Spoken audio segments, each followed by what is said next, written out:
നമുക്ക് തുടങ്ങുന്നതിന് മുൻപ് ഒരു നിമിഷം ഒന്നും ചെയ്യണ്ട, ഒന്ന് ശാന്തമായിരിക്കാം.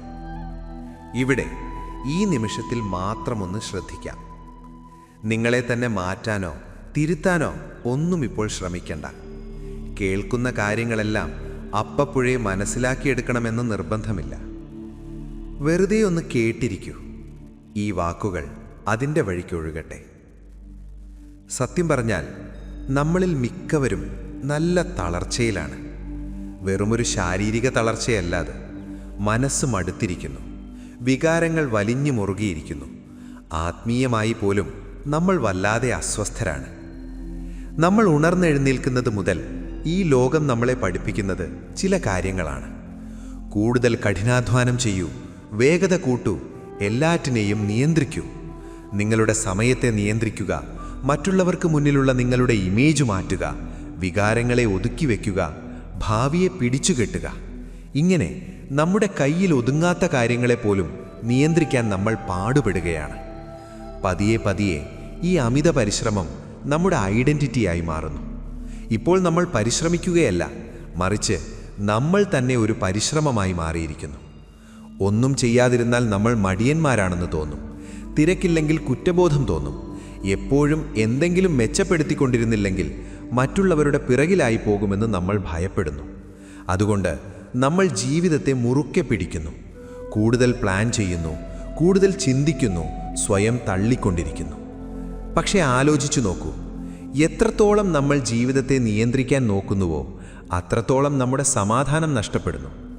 നമ്മളിൽ ആകുലതകൾ അഥവാ ആങ്സൈറ്റി നിറയുന്നത് എന്തെങ്കിലും കുഴപ്പമുള്ളതുകൊണ്ടല്ല, മറിച്ച് നമ്മുടെ നാഡീവ്യൂഹം അല്ലെങ്കിൽ നെർവസ് സിസ്റ്റം എപ്പോഴും ഒരു യുദ്ധക്കളത്തിൽ എന്ന പോലെ ജാഗ്രതയോടെ ഇരിക്കാൻ രൂപപ്പെട്ടതല്ല. ഉത്തരവാദിത്തങ്ങളുടെ അമിതഭാരം കൊണ്ട് മനസ്സ് കിതയ്ക്കുകയാണ്. പതിയെ നമ്മൾ നമ്മളിൽ നിന്ന് തന്നെ അകന്നു പോകുന്നു.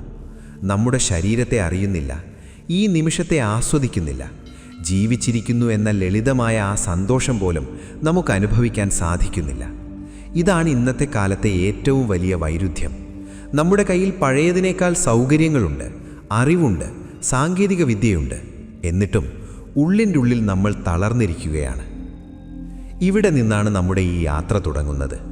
ഇതൊരു മോട്ടിവേഷൻ ക്ലാസ് അല്ല, പുതിയ തന്ത്രങ്ങൾ പഠിപ്പിക്കലുമല്ല, മറിച്ച് 2000 വർഷങ്ങൾക്ക് മുൻപ് ജീവിച്ചിരുന്ന ലാവോ ട്സു എന്ന ചിന്തകൻ പറഞ്ഞു വെച്ച ചില ലളിതമായ കാര്യങ്ങളാണ്. മനുഷ്യൻ്റെ വേദനകൾ പരിശ്രമമില്ലാത്തതുകൊണ്ടല്ല, മറിച്ച് തെറ്റായ രീതിയിലുള്ള പരിശ്രമം കൊണ്ടാണെന്ന് അദ്ദേഹം കണ്ടെത്തി. വഴങ്ങിക്കൊടുക്കേണ്ടിടത്ത് തള്ളിക്കയറുന്നതും കാത്തിരിക്കേണ്ടിടത്ത് ധൃതി കാണിക്കുന്നതുമാണ് നമ്മുടെ സമാധാനം കളയുന്നത്. ജീവിതത്തെ എങ്ങനെ കീഴടക്കാം എന്നല്ല, ജീവിതത്തോടൊപ്പം എങ്ങനെ ഒഴുകാം എന്നാണ് അദ്ദേഹം പഠിപ്പിച്ചത്. നമ്മുടെ ഊർജം വെറുതെ കളയാതിരിക്കാൻ ഇത് സഹായിക്കും. നമ്മളെപ്പോഴും എന്തിനോടൊക്കെയോ യുദ്ധത്തിലാണ്. യാഥാർത്ഥ്യത്തോടും അനിശ്ചിതാവസ്ഥയോടും വേദനകളോടും നമ്മൾ പോരാടുന്നു. ഇത് നമ്മളെ എപ്പോഴും ഒരു സർവൈവൽ മോഡിൽ തളച്ചിടുന്നു. ലാവോ ട്സു പറയുന്നത് ജീവിതത്തിൽ നിന്ന് ഓടിയൊളിക്കാനല്ല, മറിച്ച് ജീവിതത്തിൻ്റെ താളത്തിനൊപ്പം നീങ്ങാനാണ്. ഇത് ലക്ഷ്യങ്ങൾ ഉപേക്ഷിക്കലല്ല, മറിച്ച് എപ്പോഴാണ് പരിശ്രമിക്കേണ്ടതെന്നും എപ്പോഴാണ് ഒന്ന് അയയേണ്ടതെന്നും തിരിച്ചറിയലാണ്. ആധുനിക മനഃശാസ്ത്രം പറയുന്ന ഒരു കാര്യമുണ്ട്: നിങ്ങൾ സമാധാനത്തിന് പുറകെ ഓടുന്നത് നിർത്തുമ്പോൾ സമാധാനം നിങ്ങളെ തേടി വരും.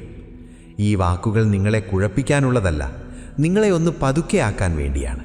നിങ്ങളുടെ അസ്വസ്ഥതകൾ എവിടെ നിന്ന് വരുന്നു എന്ന് തിരിച്ചറിയാൻ വേണ്ടിയാണ്.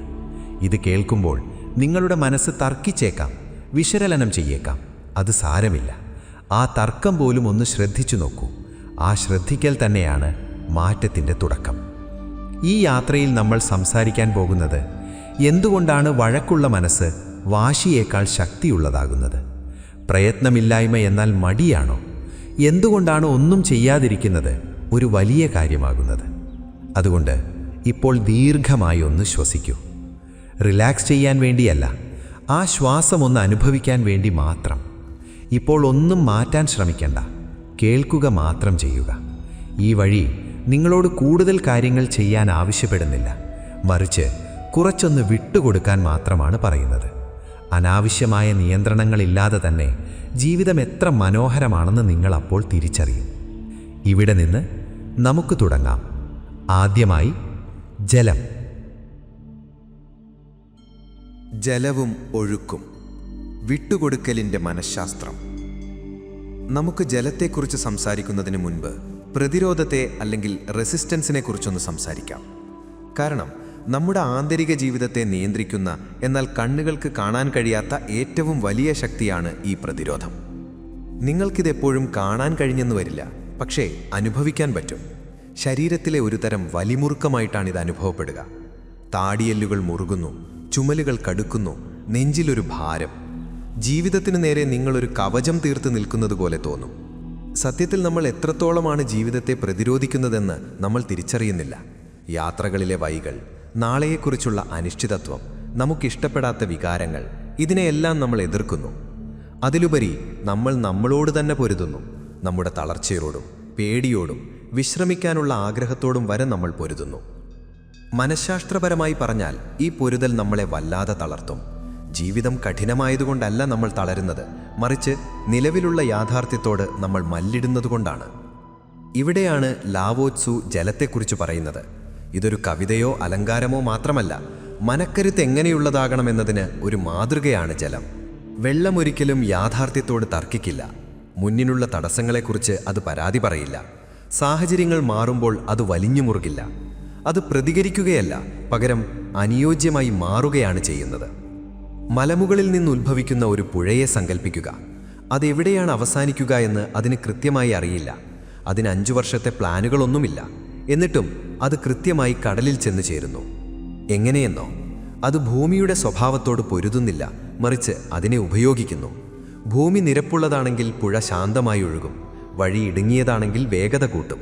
ഒരു പാറ തടസ്സമായി വന്നാൽ അത് പരിഭ്രമിക്കില്ല. അതിന് ചുറ്റിലൂടെ ഒഴുകും, അല്ലെങ്കിൽ അതിനു മുകളിലൂടെ. അതുമല്ലെങ്കിൽ വല്ലാത്ത ക്ഷമയോടെ ആ പാറയെ പതുക്കെ തേയിച്ചു കളയും. ഇതിനകത്തൊളിഞ്ഞിരിക്കുന്ന ഒരു വലിയ മനഃശാസ്ത്രമുണ്ട്. ജലം വിജയിക്കുന്നത് അത് ശക്തമായതുകൊണ്ടല്ല, മറിച്ച് അത് വഴക്കമുള്ളതുകൊണ്ടാണ്. പക്ഷേ നമ്മൾ മനുഷ്യർ വിചാരിക്കുന്നത് പിടിച്ചു നിൽക്കുന്നതാണ് കരുത്തെന്നാണ്. ഒരു കൊടുങ്കാറ്റിൽപ്പെട്ട ഉണക്കിയ മരക്കൊമ്പിനെക്കുറിച്ച് ചിന്തിക്കൂ. കാറ്റ് വരുന്നത് വരെ അതിന് നല്ല കരുത്തുണ്ടാകും. പക്ഷേ കാറ്റടിക്കുമ്പോൾ അതൊട്ടും വഴങ്ങാതെ നിവർന്നു നിൽക്കാൻ ശ്രമിക്കും. ഒടുവിൽ അതൊടിഞ്ഞു വീഴുന്നു. എന്നാൽ ഒരു മുളന്തണ്ടിനെക്കുറിച്ച് ചിന്തിക്കൂ. അത് വഴങ്ങിക്കൊടുക്കും. കാറ്റിനൊപ്പം താഴേക്ക് വളയും, മണ്ണോളം എട്ടും. കാറ്റ് തോരുമ്പോൾ അത് പഴയതിലും ശക്തിയോടെ നിവർന്നു നിൽക്കും, യാതൊരു പരിക്കുമില്ലാതെ. നമ്മുടെ വികാരങ്ങളെ നിയന്ത്രിക്കുന്നതിലും ഇത് വളരെ പ്രധാനമാണ്. പേടിയോ ദേഷ്യമോ വിഷമമോ വരുമ്പോൾ നമ്മളിൽ പലരും ആ ഉണക്കിയ മരക്കൊമ്പിനെ പോലെ പെരുമാറും. നമ്മൾ വികാരങ്ങളെ അടിച്ചമർത്തും, സ്വയം കുറ്റപ്പെടുത്തും. പക്ഷേ അതിൻ്റെ ഫലം സമാധാനമല്ല, മറിച്ച് നമ്മുടെ ഉള്ളിലെ തകർച്ചയാണ്. പലപ്പോഴും പേടി തന്നെയല്ല ആകുലതയുണ്ടാക്കുന്നത്, മറിച്ച് ആ പേടിയെ നമ്മൾ ഭയപ്പെടുകയും പ്രതിരോധിക്കുകയും ചെയ്യുന്നതാണ്. വെള്ളം നമ്മെ പഠിപ്പിക്കുന്നത് മറ്റൊരു രീതിയാണ്. വികാരങ്ങൾ വരുമ്പോൾ അത് നല്ലതാണോ ചീത്തയാണോ എന്ന് വെള്ളം ലേബൽ ചെയ്യുന്നില്ല, അതിനെ ഒഴുകാൻ അനുവദിക്കുന്നു. ഇനി നിയന്ത്രണത്തെക്കുറിച്ച് സംസാരിക്കാം.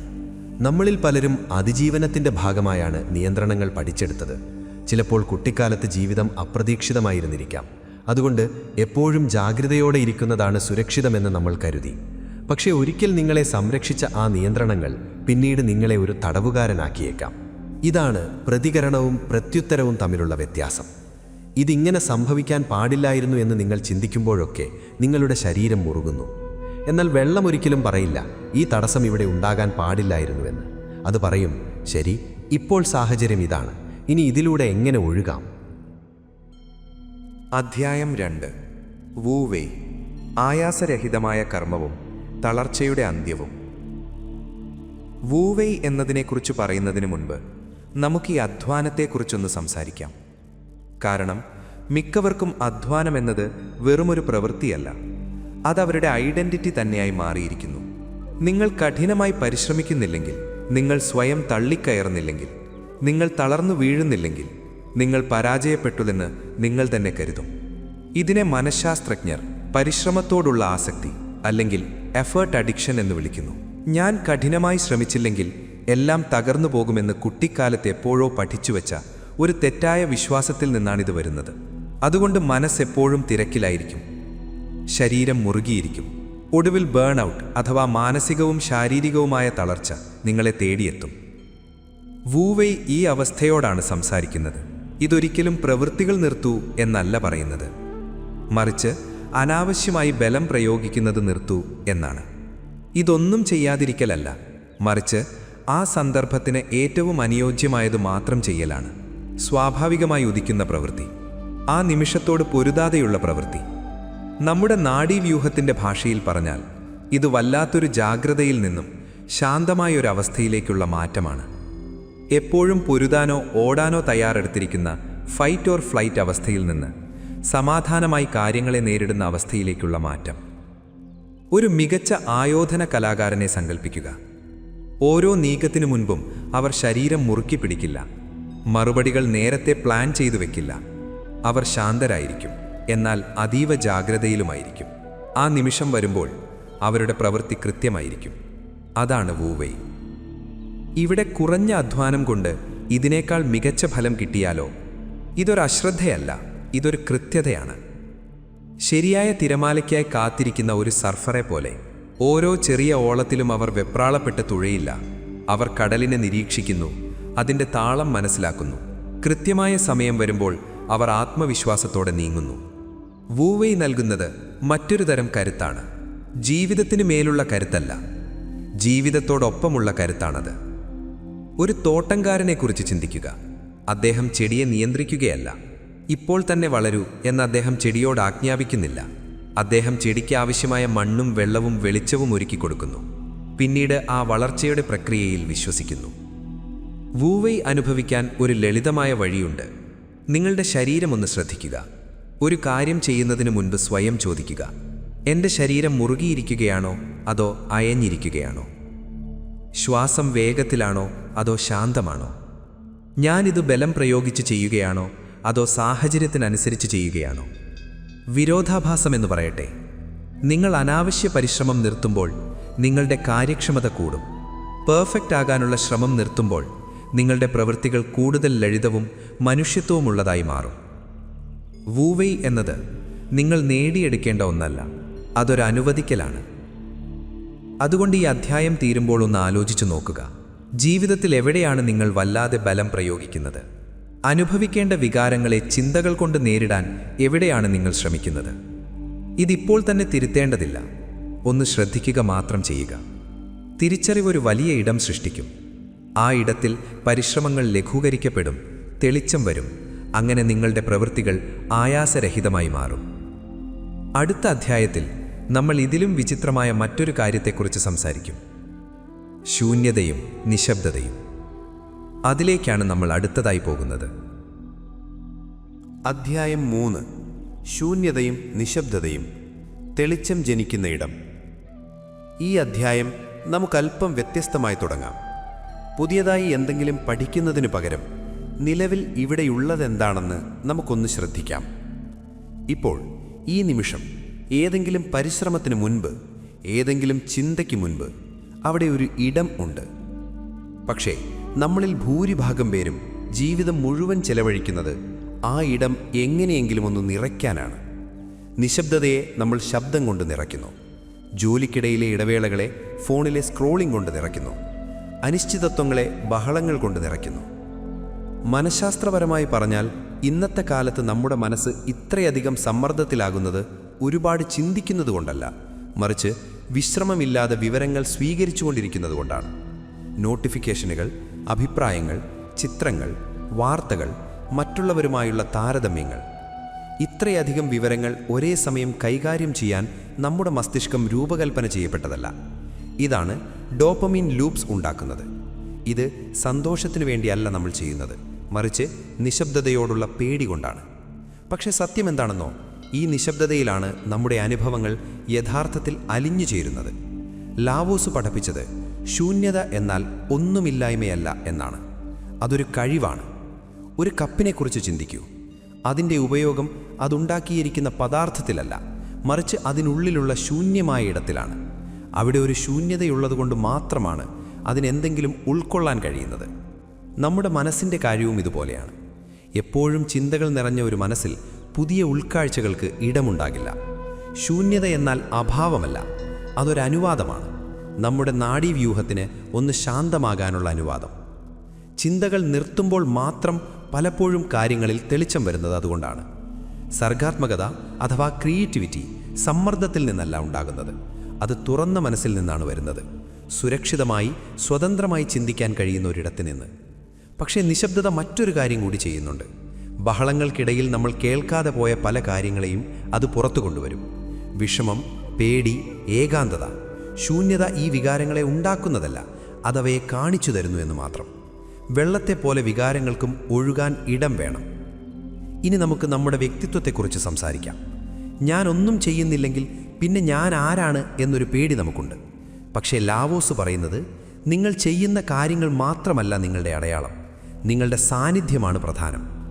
നിശബ്ദത നമ്മോട് പറയുന്നത് ഇതാണ്: ഒന്നും ഉൽപ്പാദിപ്പിച്ചില്ലെങ്കിലും നിങ്ങൾക്കിവിടെ ജീവിക്കാൻ അവകാശമുണ്ട്. ശൂന്യത നമുക്ക് ശീലിക്കാം, വളരെ ലളിതമായി. നടക്കാൻ പോകുമ്പോൾ ഫോൺ എടുക്കാതിരിക്കുക. സംഭാഷണങ്ങൾക്കിടയിലെ നിശബ്ദതയെ വാക്കുകൾ കൊണ്ട് പെട്ടെന്ന് നിറയ്ക്കാൻ നോക്കാതിരിക്കുക. ആദ്യമൊക്കെ ഇതല്പം പ്രയാസമായി തോന്നും. പക്ഷെ പതുക്കെ പതുക്കെ എപ്പോഴും എന്തിലെങ്കിലും മുഴുകിയിരിക്കാനുള്ള ആ വാശി കുറയും. ശൂന്യത എന്നത് മരിച്ച ഇടമല്ല, അതൊരു വളക്കൂറുള്ള മണ്ണാണ്. ഈ അധ്യായം അവസാനിക്കുമ്പോൾ ഞാൻ നിങ്ങളെ ലളിതമായൊരു കാര്യം ചെയ്യാൻ ക്ഷണിക്കുന്നു. ഇത് കേട്ടുകഴിഞ്ഞാൽ ഉടനെ തന്നെ അടുത്ത കാര്യത്തിലേക്ക് പോകരുത്. ഒരു നിമിഷം വെറുതെ ഇരിക്കുക. വെറുതെ ഇരിക്കുക, ചെയ്യാനായി ഒന്നുമില്ലാതെ, പിടിച്ചെടുക്കാൻ ഒരറിവുമില്ലാതെ. ആ ഇടം വെറുതെ അനുഭവിക്കുക, വെറുതെ ഇരിക്കുക. അതുവരെ ഈ നിശബ്ദത അതിൻ്റെ ജോലി ചെയ്യട്ടെ. അധ്യായം 4: കാഴ്ചപ്പാടുകളും ലാളിത്യവും. കഥകളിൽ നിന്നുള്ള മോചനം. നമ്മുടെ പല സങ്കടങ്ങളും വരുന്നത് യഥാർത്ഥത്തിൽ എന്താണ് സംഭവിച്ചത് എന്നതിൽ നിന്നല്ല, മറിച്ച് ആ സംഭവത്തിന് നമ്മൾ നൽകുന്ന കഥകളിൽ നിന്നാണ്. മനസ്സ് സ്വാഭാവികമായും ഒരു കഥാകാരനാണ്. അത് ഓരോന്നിനും പേരിടും, താരതമ്യം ചെയ്യും, വിധി എഴുതും. പക്ഷേ ആ കഥകൾ നമ്മുടെ വ്യക്തിത്വത്തിൻ്റെ അഥവാ ഐഡന്റിറ്റിയുടെ ഭാഗമാകുമ്പോൾ അവ പതുക്കെ നമ്മുടെ ജീവിതത്തെ നിയന്ത്രിച്ചു തുടങ്ങും. വിജയമെന്നത് ഞാൻ ആരാണ് എന്നതിനെ നിർവചിക്കുന്നു. പരാജയമെന്നത് ഞാൻ എന്താണ് എന്നതിലേക്ക് ചുരുങ്ങുന്നു. പെട്ടെന്ന് ജീവിതത്തിലെ ഓരോ നിമിഷവും ഒരു കോടതി വിധി പോലെ നമുക്ക് തോന്നിത്തുടങ്ങും. ഇവിടെയാണ് ലാവോസു നമ്മോടൊന്ന് പിന്നോട്ട് മാറി നിൽക്കാൻ ആവശ്യപ്പെടുന്നത്. ജീവിതത്തിൽ നിന്ന് ഒളിച്ചോടാനല്ല, മറിച്ച് നമ്മുടെ കാഴ്ചപ്പാടൊന്ന് വലുതാക്കാനാണ്. മനസ്സ് സ്വാഭാവികമായും ഓരോ കാര്യത്തെയും രണ്ടായി തിരിക്കാൻ ഇഷ്ടപ്പെടുന്നു എന്ന് അദ്ദേഹം നിരീക്ഷിച്ചു. നല്ലതും ചീത്തയും, ജയവും തോൽവിയും, ശരിയും തെറ്റും. നമ്മുടെ അഹംഭാവം അല്ലെങ്കിൽ ഈഗോ ലോകത്തെ കാണുന്നത് ഈ വൈരുദ്ധ്യങ്ങളിലൂടെയാണ്. പക്ഷേ ഈ രണ്ട് ധ്രുവങ്ങൾക്കിടയിലുള്ള കാഴ്ചപ്പാട് സത്യമല്ല, അതൊരു ലെൻസ് മാത്രമാണ്. കുറച്ചുകൂടി വലിയൊരു കാഴ്ചപ്പാടിൽ നോക്കിയാൽ പരാജയം എന്നത് വെറും ഒരു വിവരമാണ്, ജസ്റ്റ് ഇൻഫർമേഷൻ. അതൊരു തിരുത്തലാണ്, പഠനത്തിൻ്റെ ഭാഗമായ ഒരു ചലനം മാത്രമാണ്. വെള്ളം ഒരു തടസ്സം കാണുമ്പോൾ അതിനെ ഒരു പരാജയമായി കാണുന്നില്ല, അത് മറ്റൊരു രീതിയിൽ ഒഴുകുന്നു. പക്ഷേ നമ്മുടെ ഈഗോ ഈ മാറ്റത്തെ പ്രതിരോധിക്കും. കാരണം മാറ്റങ്ങളെക്കാൾ കൂടുതൽ വേദന നിറഞ്ഞതാണെങ്കിൽ പോലും ഒരു ഉറപ്പിനെ അല്ലെങ്കിൽ സെർട്ടനിറ്റിയെ അത് സ്നേഹിക്കുന്നു. ഈ പിടുത്തത്തെയാണ് ലാളിത്യം അഥവാ സിംപ്ലിസിറ്റി അഴിച്ചുവിടുന്നത്. സങ്കീർണതകൾ ഇല്ലാതാക്കുക എന്നതല്ല ഇതിനർത്ഥം, മറിച്ച് അനാവശ്യമായവ ഒഴിവാക്കുക എന്നാണ്. മാനസികമായ ലാളിത്യം എന്നാൽ കുറച്ച് കാര്യങ്ങൾ മാത്രം ചിന്തിക്കുക എന്നല്ല, കുറഞ്ഞ ഭാരം ചുമക്കുകയാണ്. ഉദാഹരണത്തിന്, ഇത് സംഭവിക്കാൻ പാടില്ലായിരുന്നു എന്ന് പറയുന്നതിന് പകരം ഇതാണ് സംഭവിച്ചത് എന്ന് നിങ്ങൾക്ക് തിരിച്ചറിയാം. ഞാൻ പരാജയപ്പെട്ടു എന്ന് പറയുന്നതിന് പകരം ഞാൻ വിചാരിച്ച പോലെ ഇത് നടന്നില്ല എന്ന് പറയാം. ഞാൻ എല്ലാവർക്കും പിന്നിലായിപ്പോയി എന്ന് തോന്നുന്നിടത്ത് എൻ്റെ പാത മറ്റൊന്നാകാം എന്ന് ചിന്തിക്കാം. ഇതൊന്നും വെറും പോസിറ്റീവ് ചിന്തകളല്ല, ഇവ ലളിതമായ സത്യങ്ങളാണ്. ഈഗോ നൽകുന്ന അനാവശ്യമായ വികാരഭാരത്തെ അവ ഒഴിവാക്കുന്നു. നമ്മുടെ ഈഗോയ്ക്ക് ഒരിക്കലും തൃപ്തി വരില്ല. മറ്റുള്ളവരുമായി സ്വയം അളക്കുന്നത് നിർത്തുമ്പോൾ സമാധാനം നിങ്ങളിലേക്കെത്തും. അവിടെയാണ് സ്വാതന്ത്ര്യമുണ്ടാകുന്നത്. സ്വയം വിലയിരുത്തുന്നതിൽ നിന്നുള്ള സ്വാതന്ത്ര്യം, എന്തോ തെളിയിക്കണം എന്ന വാശിയിൽ നിന്നുള്ള സ്വാതന്ത്ര്യം. ജീവിതം ഒരു ചലനമാണ്, അതൊരു മാറ്റമാണ്. ലാളിത്യം ആ ചലനത്തെ ബഹുമാനിക്കുന്നു, അതിനെ നിഗമനങ്ങളിൽ തളച്ചിടുന്നില്ല. ഈ ഭാഗം അവസാനിക്കുമ്പോൾ ഒന്ന് ആലോചിച്ചു നോക്കൂ. ജീവിതത്തിലെ ഏതൊക്കെ കാര്യങ്ങളിലാണ് നിങ്ങൾ കഥകൾ മിനഞ്ഞ് അതിനെ സങ്കീർണമാക്കിയത്? കാഴ്ചപ്പാടൊന്നു മാറ്റിയാൽ നിങ്ങളുടെ ഭാരം എവിടെയൊക്കെ കുറയും? മറുപടി പറയേണ്ടതില്ല, ഒന്ന് ശ്രദ്ധിക്കുക മാത്രം ചെയ്യുക. കഥകൾ കയവു വരുമ്പോൾ മനസ്സ് ശാന്തമാകും. അടുത്ത അധ്യായത്തിൽ നമ്മൾ ഇതിലും പ്രയാസകരമായ ഒരു കാര്യത്തെക്കുറിച്ച് സംസാരിക്കും. അനിശ്ചിതത്വങ്ങളുമായി എങ്ങനെ ജീവിക്കാം, വിനയം എങ്ങനെയാണൊരു നിശബ്ദ ശക്തിയായി മാറുന്നത്. അതിലേക്കാണ് നമ്മൾ അടുത്തതായി പോകുന്നത്. അധ്യായം 5: നിത്യജീവിതത്തിലെ മാറ്റങ്ങൾ. അറിവിൽ നിന്ന് അനുഭവത്തിലേക്ക്. നമ്മൾ ഒരുപാട് കാര്യങ്ങൾ സംസാരിച്ചു. ജലം, വൂവേ, ശൂന്യത, കാഴ്ചപ്പാടുകൾ. പക്ഷെ ഇവ വെറും അറിവുകളായിരുന്നാൽ മാത്രം പോരാ. അത് നമ്മുടെ ഓരോ ദിവസത്തെയും ശീലങ്ങളിലേക്ക് ഇറങ്ങിച്ചെല്ലണം. എങ്ങനെയാണൊരു ടാവോയിസ്റ്റ് തൻ്റെ ദിവസം തുടങ്ങുന്നത്? അതൊരു കഠിനമായ ചിട്ടയല്ല, മറിച്ച് ചില ചെറിയ മാറ്റങ്ങളാണ്. ഒന്ന്, പ്രഭാതത്തിലെ നിശബ്ദത, ദ മോർണിംഗ് സ്പേസ്. രാവിലെ എഴുന്നേറ്റ ഉടനെ ഫോൺ എടുക്കുന്ന ശീലം നമുക്കുണ്ട്. മനഃശാസ്ത്രപരമായി പറഞ്ഞാൽ ഉണരുന്ന നിമിഷം തന്നെ നമ്മൾ ലോകത്തിൻ്റെ ബഹളങ്ങളെ ഉള്ളിലേക്ക് വലിച്ചെടുക്കുകയാണ്. നാളെ മുതൽ ഒരു കാര്യം ചെയ്യാം. എഴുന്നേറ്റ ആദ്യത്തെ 5 മിനിറ്റ് ഒന്നും ചെയ്യണ്ട. ഒന്ന് ശ്വസിക്കുക, ആ ശൂന്യതയെ ഒന്ന് അനുഭവിക്കുക. ഇന്ന് ഞാൻ എന്ത് നേടിയെടുക്കണം എന്നതിന് പകരം ഇന്നെനിക്ക് എങ്ങനെ ഒഴുകാൻ കഴിയും എന്ന് സ്വയം ചോദിക്കുക. ആ 5 മിനിറ്റ് നിങ്ങളുടെ നാഡീവ്യൂഹത്തിന് നൽകുന്ന ഒരു സുരക്ഷിതത്വമാണ്. 2, ശരീരത്തിൻ്റെ സിഗ്നലുകൾ. പകൽ സമയത്ത് ജോലിക്കിടയിൽ പലപ്പോഴും നമ്മൾ അറിയാതെ ശരീരം മുറുക്കി പിടിക്കും. തോളുകൾ ഉയർന്നിരിക്കും, കൈപ്പത്തികൾ മടക്കിയിരിക്കും. ഓരോ മണിക്കൂറിലും ഒന്ന് ശ്രദ്ധിക്കുക. തോളുകളൊന്ന് താഴ്ത്തുക. ശ്വാസം വയറിലേക്ക് ഇറങ്ങുന്നുണ്ടോ എന്ന് നോക്കുക. ശരീരം അയയുമ്പോൾ മനസ്സിനോടുള്ള നിങ്ങളുടെ സന്ദേശം ഇതാണ്: ഇപ്പോൾ പേടിക്കാനൊന്നുമില്ല, നമുക്ക് സമാധാനമായി ചെയ്യാം. 3, ചെയ്യലിൽ നിന്ന് ഇരിക്കലിലേക്ക്. നമ്മുടെ കലണ്ടറുകൾ എപ്പോഴും തിരക്കാണ്. ഇവിടെയാണ് മൈക്രോ ടാവോയിസം പ്രാവർത്തികമാക്കേണ്ടത്. 2 ജോലികൾക്കിടയിൽ 1 മിനിറ്റ് വെറുതെ ഇരിക്കുക. ഒരു കാപ്പി കുടിക്കുമ്പോൾ ആ രുചി മാത്രം അറിയുക.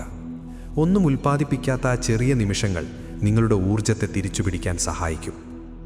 4, അനിശ്ചിതത്വത്തോടുള്ള സമീപനം. ജീവിതത്തിൽ നമ്മൾ പ്ലാൻ ചെയ്തതുപോലെ കാര്യങ്ങൾ നടക്കാതെ വരുമ്പോൾ ആ നിമിഷം നമ്മൾ പൊരുതാൻ തുടങ്ങും. അപ്പോൾ ഓർക്കുക, ജലം പാറയെ മാറ്റാൻ ശ്രമിക്കുന്നില്ല, അത് വഴിയാണ് മാറുന്നത്. ഇതിങ്ങനെ ആകാൻ പാടില്ലായിരുന്നു എന്ന ചിന്ത വരുമ്പോൾ അതിനെ ഇതാണ് ഇപ്പോഴത്തെ സാഹചര്യം, ഇനി എന്തു ചെയ്യാം എന്നതിലേക്ക് മാറ്റുക. നിങ്ങളുടെ വാശിയെ ജാഗ്രതയുള്ളൊരു മറുപടിയാക്കി മാറ്റുക. 5, വൈകുന്നേരത്തെ മടക്കം. ദിവസം അവസാനിക്കുമ്പോൾ നമ്മൾ പലപ്പോഴും അന്നത്തെ പരാജയങ്ങളും ബാക്കിയുള്ള ജോലികളും ഓർത്താണ് ഉറങ്ങാൻ കിടക്കുന്നത്.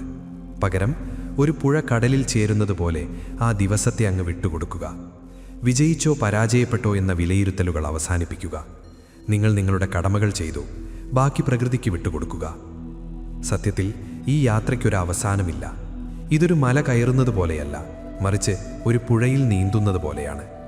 ചിലപ്പോൾ ഒഴുക്ക് നല്ലതായിരിക്കും, ചിലപ്പോൾ തടസ്സങ്ങളുണ്ടാകും. അപ്പോഴും ജലത്തെ പോലെ വഴങ്ങിക്കൊടുക്കുക. താവോ എന്നതൊരു വലിയ രഹസ്യമൊന്നുമല്ല. അത് നിങ്ങളുടെ ശ്വാസത്തിലുണ്ട്, നിങ്ങളുടെ നിശബ്ദതയിലുണ്ട്, നിങ്ങൾ സ്വയം വിട്ടുകൊടുക്കുന്ന ആ നിമിഷത്തിലുണ്ട്. മുന്നോട്ടു പോകുമ്പോൾ ഒന്ന് ഓർക്കുക, നിങ്ങൾ ഒന്നും പൂർത്തിയാക്കേണ്ടതില്ല, നിങ്ങൾ പെർഫെക്റ്റ് ആകേണ്ടതില്ല. നിങ്ങൾ വെറുതെയൊന്ന് ആയിരുന്നാൽ മാത്രം മതി. കാരണം ആ ഒഴുക്കിലാണ് നിങ്ങളുടെ യഥാർത്ഥ കരുത്ത്. അവിടെയാണ് നിങ്ങൾ എപ്പോഴും തേടിക്കൊണ്ടിരുന്ന ആ സമാധാനം. ഇപ്പോൾ സാവധാനത്തിലൊന്ന് ശ്വസിക്കൂ. നിങ്ങൾ അറിയേണ്ടതെല്ലാം ഇപ്പോൾ നിങ്ങളുടെ ഉള്ളിലുണ്ട്. അതിനെ വിശ്വസിക്കുക, ഒഴുകിത്തുടങ്ങുക. ഉപസംഹാരം: എല്ലായ്പ്പോഴും ഇവിടെ ഉണ്ടായിരുന്നതിലേക്കുള്ള മടക്കം. നമ്മുടെ ഈ ചെറിയ യാത്ര ഇവിടെ അവസാനിക്കുമ്പോൾ നിങ്ങൾ ഇതൊന്നും കൃത്യമായി ഓർത്തു വെക്കണമെന്ന് നിർബന്ധമില്ല. ഉടൻ തന്നെ പ്രയോഗത്തിൽ വരുത്താനോ ഇതൊരു പുതിയ നിയമമായി ജീവിതത്തിൽ കൊണ്ടു നടക്കാനോ ശ്രമിക്കേണ്ടതില്ല. പകരം കേട്ട കാര്യങ്ങളൊക്കെ നിങ്ങളുടെ ഉള്ളിലൊന്ന് അലിഞ്ഞു ചേരാൻ അനുവദിക്കൂ. കാരണം നിങ്ങൾ ഇതുവരെ കേട്ടത് തലച്ചോറിൽ സൂക്ഷിക്കാനുള്ള വെറും വിവരങ്ങളല്ല, അത് ജീവിതത്തോടുള്ള നിങ്ങളുടെ സമീപനത്തിൽ മാറ്റം വരുത്താനുള്ളവയാണ്. നിങ്ങളുടെ ഉള്ളിൽ എന്തെങ്കിലും മാറ്റം സംഭവിക്കുന്നുണ്ടെങ്കിൽ അത് വളരെ ലളിതമായിരിക്കും. കാര്യങ്ങൾ പെട്ടെന്ന് തീർക്കാനുള്ള ആ വെപ്രാളം അല്പം കുറഞ്ഞിട്ടുണ്ടാകാം. ചിന്തകൾക്കിടയിൽ ചെറിയൊരിടം തോന്നിയിട്ടുണ്ടാകാം. എല്ലാം നിയന്ത്രിക്കണമെന്ന വാശി അല്പം അയഞ്ഞിട്ടുണ്ടാകാം. അത് മതി, അത്രയും മതി. യഥാർത്ഥ മാറ്റങ്ങൾ ഒരിക്കലും ബഹളമുണ്ടാക്കി വരില്ല. അവ ജലത്തെപ്പോലെ നിശബ്ദമായി വരും, പതുക്കെ പുതിയൊരു വഴി കണ്ടെത്തും. ഈ പാത നൽകുന്ന ഏറ്റവും വലിയ മാറ്റം നിങ്ങളുടെ സ്വത്വത്തിൽ അഥവാ ഐഡന്റിറ്റിയിൽ ഉണ്ടാകുന്ന മാറ്റമാണ്. എപ്പോഴും എന്തെങ്കിലും ചെയ്തുകൊണ്ടിരിക്കുന്ന ഒരാളിൽ നിന്ന് ജീവിതത്തിൻ്റെ ഭാഗമായി മാറുന്ന ഒരാളിലേക്കുള്ള മാറ്റം. ജീവിതത്തെ നിയന്ത്രിക്കാൻ നോക്കുന്നതിന് പകരം അതിനെ കേൾക്കാൻ പഠിക്കുന്ന രീതി. താവോ എന്നാൽ പുതിയൊരാളായി മാറലല്ല, മറിച്ച് ഒരിക്കലും നഷ്ടപ്പെട്ടിട്ടില്ലാത്ത നിങ്ങളുടെ യഥാർത്ഥ സ്വഭാവത്തിലേക്ക് മടങ്ങിപ്പോകലാണ്. ഇതിൽ നിങ്ങൾക്ക് തെറ്റുപറ്റിയാലും സാരമില്ല. എത്തിച്ചേരാൻ പ്രത്യേകമായൊരു ലക്ഷ്യസ്ഥാനമില്ല. ഒഴുക്ക് അല്ലെങ്കിൽ ഫ്ലോ എന്നത് നേടിയെടുക്കേണ്ട ഒരു മെഡലല്ല, അതൊരു ബന്ധമാണ്. നിങ്ങൾ വീണ്ടും വീണ്ടും മടങ്ങിയെത്തേണ്ട ഒരിടം. ചില ദിവസങ്ങളിൽ നിങ്ങൾ ഇതിനെ എതിർത്തേക്കാം, ചിലപ്പോൾ നിങ്ങൾ മറന്നുപോയേക്കാം. അത് തികച്ചും സ്വാഭാവികമാണ്, മനുഷ്യ സഹജമാണ്. മുന്നിലൊരു പാറ കണ്ടാൽ ജലം അതിനോട് വഴക്കിടുകയോ സ്വയം കുറ്റപ്പെടുത്തുകയോ ചെയ്യുന്നില്ല. അത് വഴിമാറി ഒഴുകുന്നു. മുന്നോട്ടുള്ള ദിവസങ്ങളിൽ ജീവിതം എവിടെയൊക്കെയാണ് ഭാരമുള്ളതായി തോന്നുന്നത് എന്ന് ശ്രദ്ധിക്കുക. അപ്പോൾ ഇതെങ്ങനെ ഞാൻ ശരിയാക്കും എന്ന് ചോദിക്കുന്നതിനു പകരം ഇങ്ങനെ ചോദിച്ചു നോക്കൂ: എനിക്ക് അയഞ്ഞു കൊടുക്കാവുന്നിടത്തെവിടെയാണ് ഞാൻ ബലം പ്രയോഗിക്കുന്നത്? പരിശ്രമം അമിത ഭാരമായി തോന്നുന്നുണ്ടെങ്കിൽ സ്വയം ചോദിക്കുക, അല്പം കുറച്ചു പരിശ്രമിച്ചുകൊണ്ട് എന്നാൽ കൂടുതൽ ശ്രദ്ധയോടെ, പ്രസൻസോടെ ഇത് ചെയ്യാൻ പറ്റുമോ? നിങ്ങൾ മടിയനാകേണ്ടതില്ല, ഉത്തരവാദിത്തങ്ങൾ ഉപേക്ഷിക്കേണ്ടതുമില്ല. നിങ്ങൾ ശീലിക്കുന്നത് ഉള്ളിലെ യുദ്ധങ്ങൾ കുറച്ചുകൊണ്ട് മുന്നോട്ട് നീങ്ങാനാണ്. സമയത്തെ വിശ്വസിക്കാൻ. മുന്നോട്ടു പോകുമ്പോൾ ഒരൊറ്റ കാര്യം മാത്രം കൂടെ കരുതുക: ജീവിതത്തെ ഇത്ര മുറുക്കി പിടിക്കേണ്ട ആവശ്യമില്ല. നിങ്ങളുടെ ശരീരത്തിലും നിങ്ങളുടെ തിരിച്ചറിവിലും സാഹചര്യങ്ങളിലുമെല്ലാം ഒരു ബുദ്ധി ഇതിനോടകം പ്രവർത്തിക്കുന്നുണ്ട്. അനാവശ്യമായ ഇടപെടലുകൾ നിർത്തുമ്പോൾ ആ ബുദ്ധി നമുക്ക് അനുഭവിക്കാൻ തുടങ്ങും. ഈ യാത്ര അവസാനിക്കുമ്പോൾ നമുക്കൊരു വട്ടം കൂടി ശ്വസിക്കാം. ഒന്നും മാറ്റാനല്ല, വെറുതെ ഒന്ന് ശ്രദ്ധിക്കാൻ മാത്രം. നിങ്ങൾ ഇപ്പോൾ തന്നെ ചലിച്ചുകൊണ്ടിരിക്കുന്നു. നിങ്ങൾ ഇപ്പോൾ തന്നെ ഈ ഒഴുക്കിൻ്റെ ഭാഗമാണ്. എപ്പോഴെങ്കിലും ഇത് മറന്നുപോയാൽ, എപ്പോഴെങ്കിലും എല്ലാം മുറുകുന്നത് പോലെ തോന്നിയാൽ, എങ്ങോട്ടാണ് മടങ്ങേണ്ടതെന്ന് നിങ്ങൾക്കറിയാം. മുന്നോട്ടല്ല, ഉള്ളിലേക്ക്, ലളിതത്തിലേക്ക്, തിരിച്ചറിവിലേക്ക്. ജീവിതത്തിന് അതിൻ്റെ വഴി അറിയാമെന്ന തിരിച്ചറിവിലേക്ക്. അവിടെ നിന്ന് നിങ്ങളുടെ യാത്ര തുടരുക.